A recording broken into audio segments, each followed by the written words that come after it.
Hey folks, Quill18 here, and welcome to another episode of Let's Play Kerbal Space Program. It's our heavily modded career save, and today we are going to min-miss, but whereas most min-miss missions are like something you do early on, we have waited a little bit, and one of the bonuses to do this is we're actually going to design a more complex mission. Certainly far more complex than we need to, but mostly because it's going to be fun, but also because, we want to rendezvous with all the science that's in here to our orbital space station over here so that we can upload the data and then process it. So we're going to be landing with this Mark 1-2 command pod over here.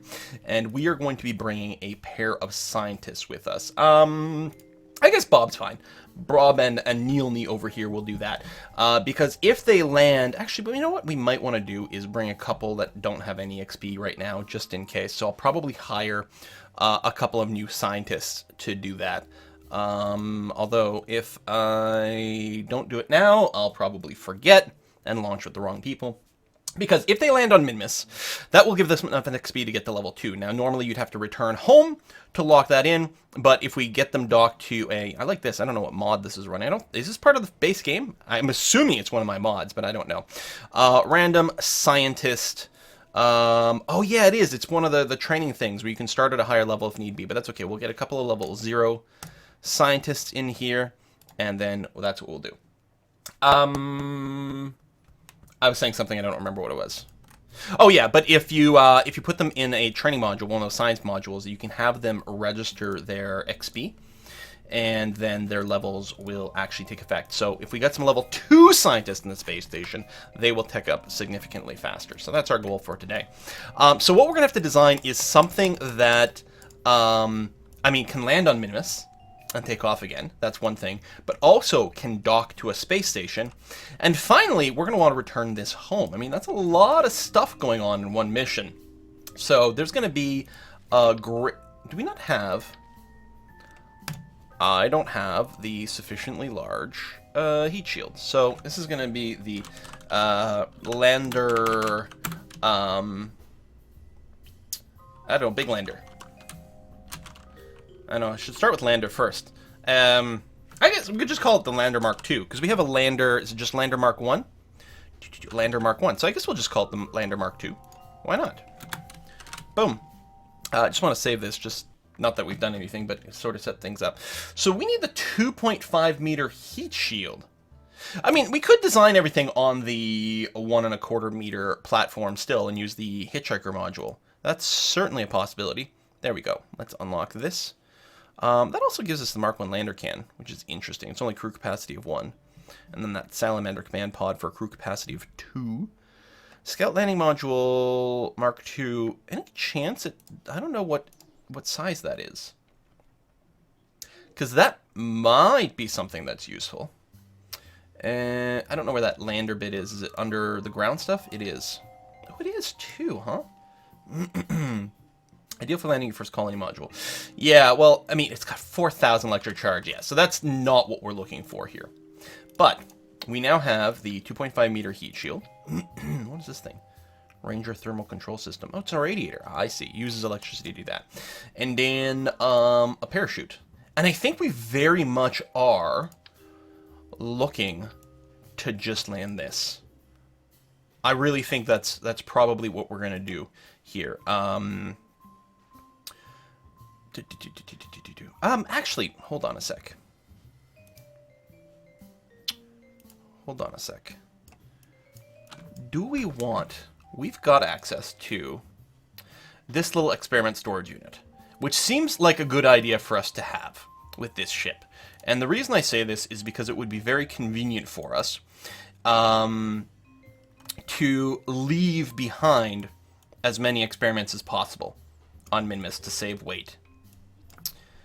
The problem is, where do we stick this? That, like... Because we'd like to bring this home as well. Like, I mean, I could stick it, you know, on the module. Hopefully that won't burn up, but I don't really have that much faith. Can we do something kind of wonky where we do something kind of like that? It looks derpy, but there's no reason this can't work.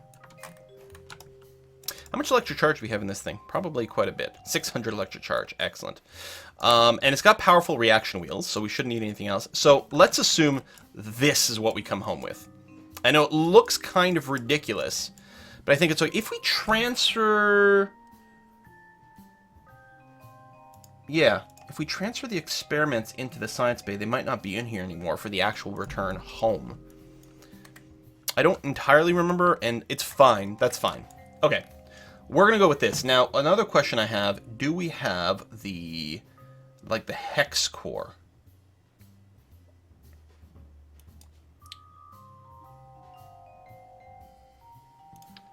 Yeah, it's not, like, this, can this be used for the hex modules? It's actually something I'm not sure about. It's not what I was looking for, but no, okay. It's just a funkier decoupling system.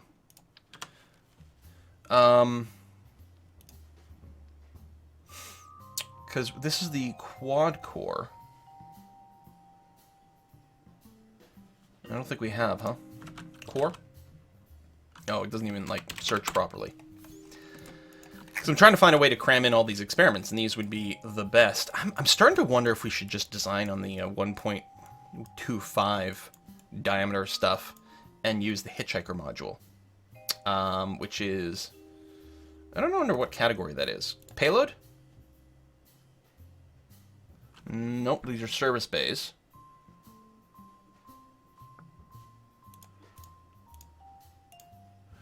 I wonder if I can search for it. Hitchhiker. Yeah, what category is this under? It doesn't tell me here. Which is really annoying, because I want to know. Oh, there we go. It's under utility. Because it actually fits 4. This one fits 2. So, I mean, we could design something really vertical with this, but it feels like we need just a little bit more science so we can unlock a handful more parts. Because, I mean, I could easily stick all the science experiments in here, but I'm trying to save weight. Like, instead of that, well, and maybe we'll have to just accept this, right? Instead of that, what I can do is put in maybe a couple of quad cores in here, and then just load up all the science experiments in there. And I think we kind of want them all. I realize some of these are not useful in the ground, but that's okay. So, Goresat, magnometer, multi-imaging spectrum, mystery goo. We can even reset these. I'll make sure that our material bay is right above it, and that's right above the hatch as well. Orbital telescope, probably.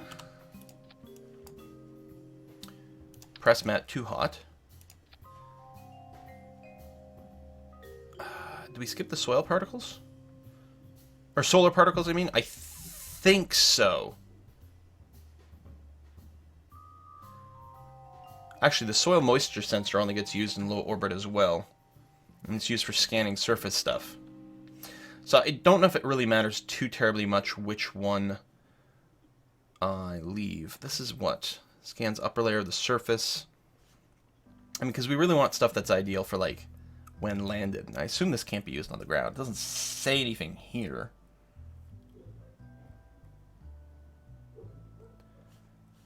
I don't know. We'll put the solar panel... no, you know what? I'm going to use the soil moisture because I don't think we've used that one before, so we're guaranteed to get some. We may have done the solar particle on a flyby.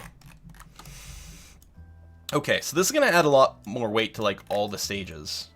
I mean, it's going to be on our satellite somewhere regardless, but we're going to put a seismometer over there.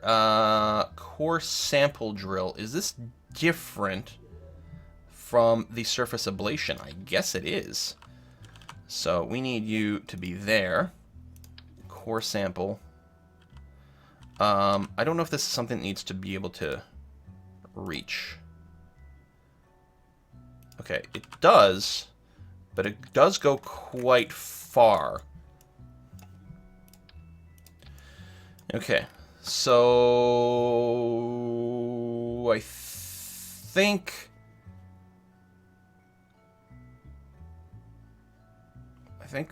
we've got everything that I feel like we need right now.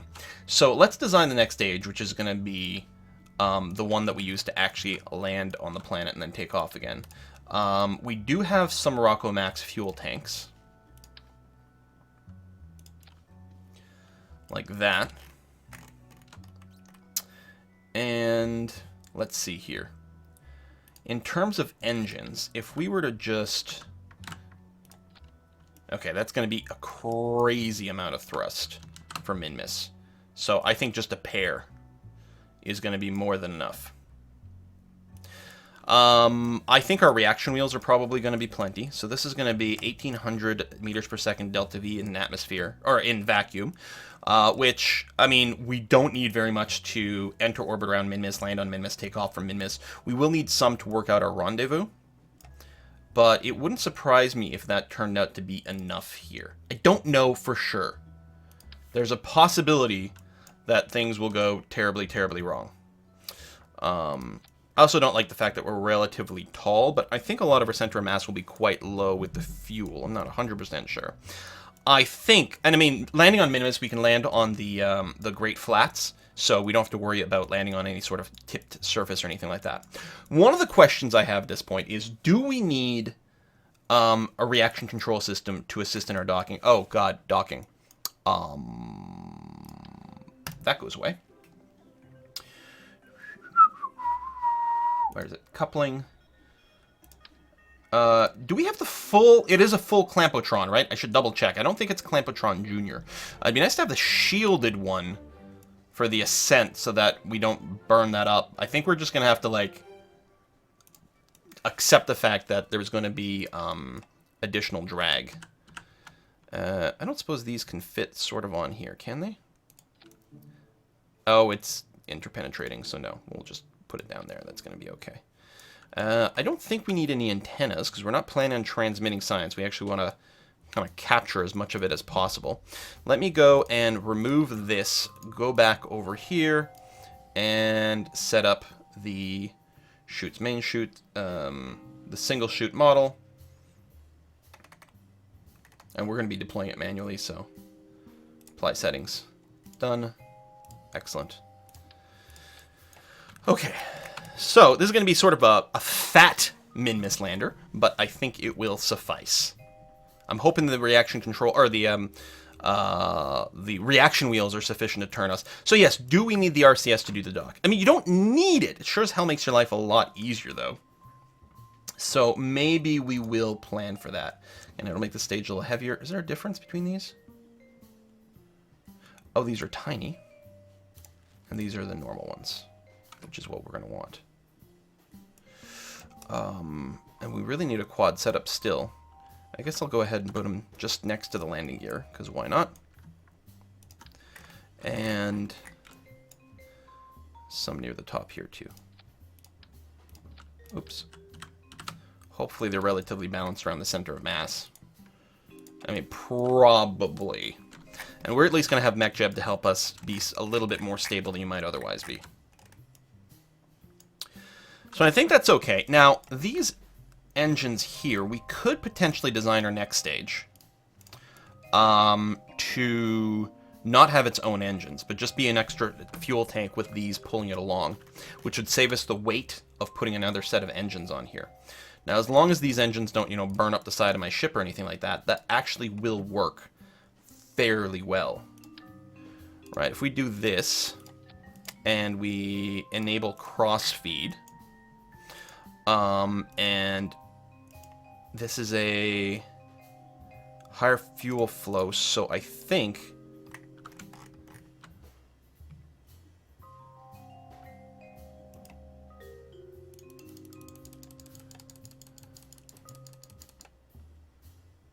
It's like very confusing. But the higher number is what gets taken from first. So it'll drain from here up is what'll happen. And we'll have to keep an eye on it. I suppose what I could do, since if I don't want to keep an eye on things, is I could just use an explicit fuel duct that does that.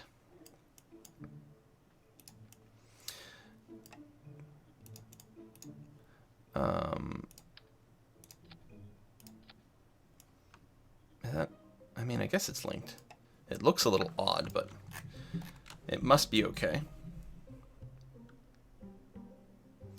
So, like, if we change this around, light these engines, then stage, Yeah, there we go. So now we're looking at freaking 3,400 delta V in a vacuum. This first stage isn't going to have a lot of surface, or a lot of like thrust to weight ratio, but it's going to be okay.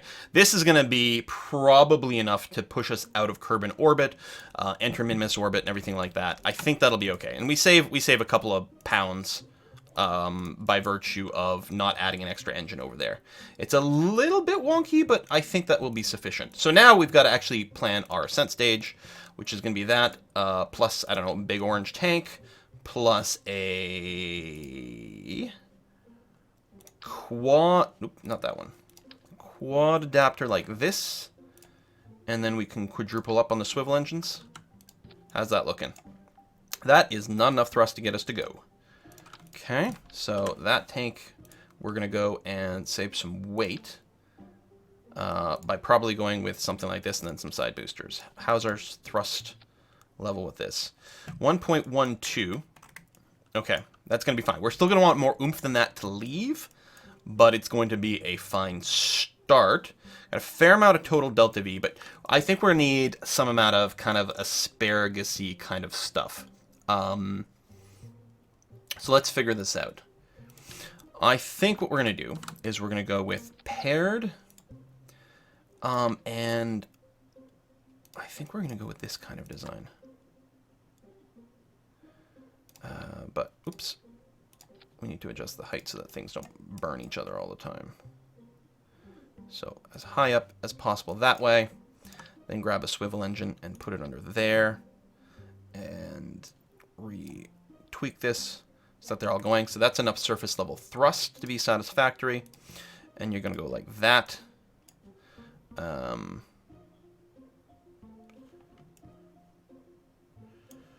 we go. And we want another group. We still need all the engines to go at the same time. And your fuel duct is going to go from here to there. So we don't have a ton of delta V. I mean, I suppose we could go with another bigger set of tanks over here. But 5,600, I think will get the job done. The problem is, if I was just returning from min-miss, that'd be fine. The problem is I have to enter into Kerbal orbit on return. I can't just hit the air and call that good enough. I suppose we could go to another layer of asparagusing.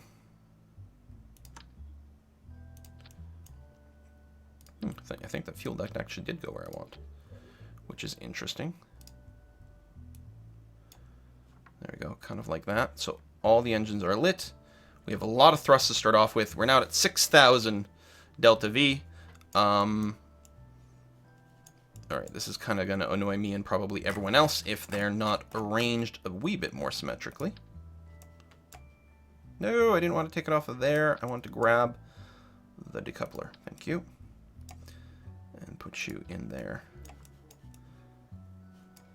There we go. And the fuel ducts are okay. The staging broke again. No, it didn't. It's just opened. How do you, like, shrink that down? I don't know. Whatever. Do. Okay. We need aerodynamic little covers on these things. Like that. And it would be nice to have an aerodynamic bit on top. I guess I can do that because I can decouple later on and just get rid of that. Yeah, okay. That seems fine since I don't have the enclosed ones. So all freaking 10 engines are going to light simultaneously. I'm wondering, like on the outermost one, we probably don't need the gimbaling influence. So we can go ahead and say, put down a Reliant. Because we're going to have a crazy amount of control authority. There we go.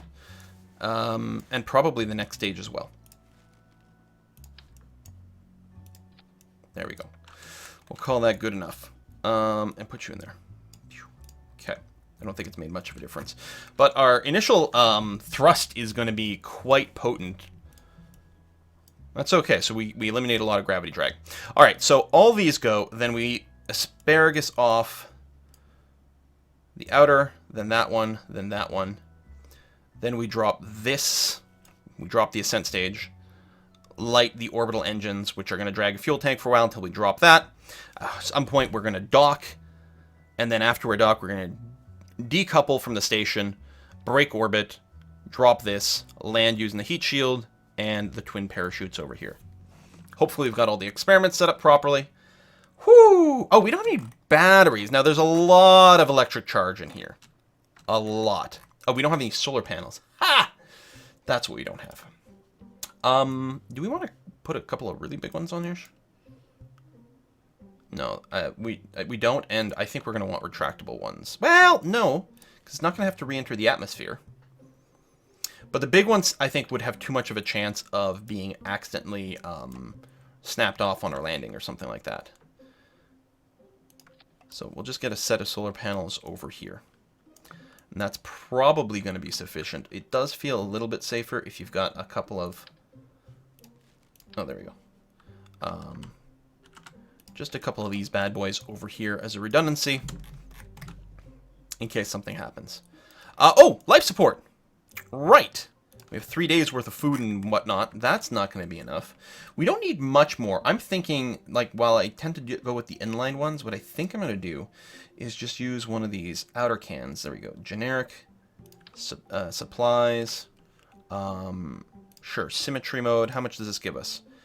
16 days. I actually do need more than this because there's a possibility we could find ourselves stuck in an extended amount of time to work out the rendezvous.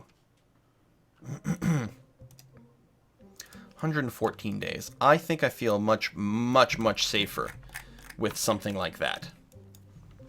And the electric charge lasts only 2 hours. I mean, we will be able to complete an orbit in that time. But let's go ahead and toss on a pair of Z400s. So now we have a full day of electric charge, 6 hours.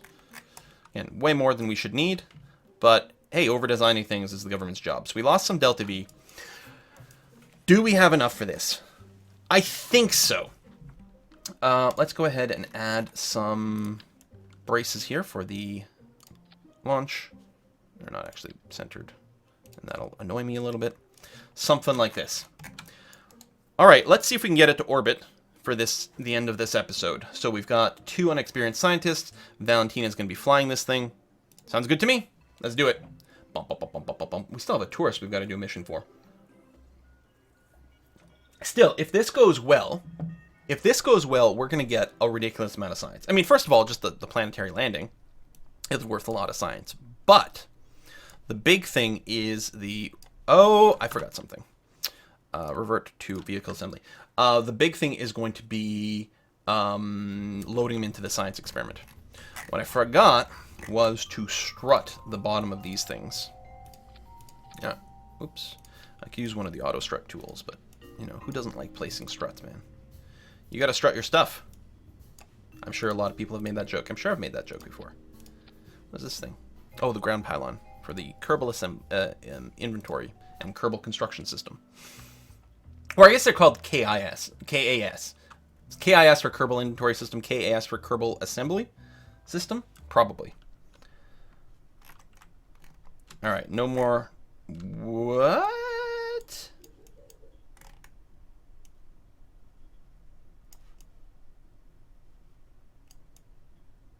I guess I must have missed one. Oops, that's not the button I wanted to hit. That's okay, we can just recover the one on the launch pad. I must have missed one. Maybe I should use the auto strut. You. Recover. Yep, we got everything back. How expensive is this ship? It's gotta be really goddamn expensive.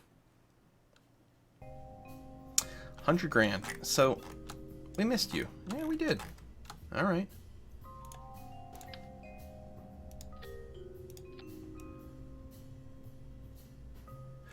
Oh! Symmetry mode's not on. Derp, derp, derp, derp, derp. Get you. Get you. Get you. And now, yeah, you have a duplicate. I don't know which one of these was the one that was set to symmetry. Let's do that. Now everything is hooked up. Okay. Well, you know what? Then I guess we're going to put a cut in here. And next episode, we're going to fly this thing to Minmus and hopefully be able to fly off there and rendezvous with our space station. Thanks for watching, folks. See you next time.